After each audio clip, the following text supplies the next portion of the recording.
My name is Katie and I'm 8 years old. My teacher, Mrs. Harrington, told me to write about my hero.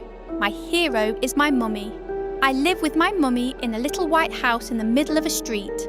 Amber's mum called our area a ghetto once. I think our house is pretty, even if it is in a ghetto.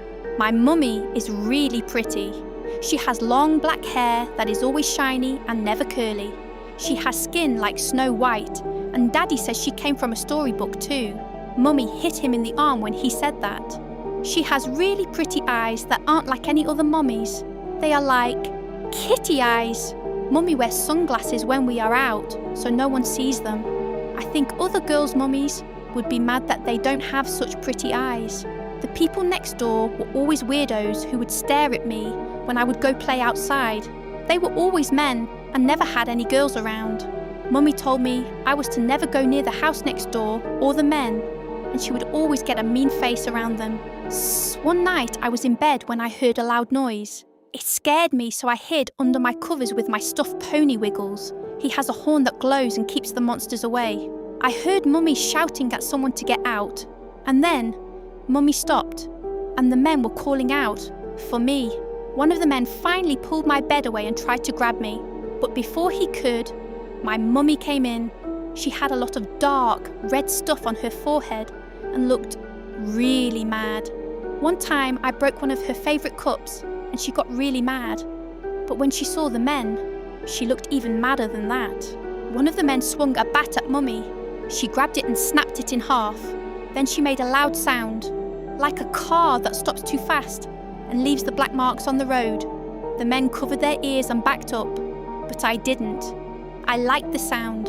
Then Mummy started to look different. Her skin got really grey and dry looking, and her nails got really long and sharp. Her mouth was open, and I saw her teeth go backwards and get replaced by pointy little spikes, like a rusty nail. Her feet got really long, and her legs bent like doggy legs. 2 big black pointy things came out of her back and wrapped around the men, like when I get tangled in my jump rope. The men started crying and saying they were sorry, but Mummy was still really mad. Mummy made a sound like a lion and threw him into the wall. The other man tried to get Mummy to let him go, but Mummy grabbed his face and I think she was trying to find his off switch, like on my talking dolls. The man tried to hit Mummy, but she was standing on his shoulder and his butt. They looked really funny. Mummy picked me up and hugged me tight and made sure I didn't have any boo-boos. I kissed Mummy's nose and told her she was a superhero. That made Mummy smile. She put me in her room and went to her mirror with the silly letters on it. She said something I didn't understand, and the mirror started to glow really bright. It got really hot, and I think I heard some people yelling. They sounded really sad.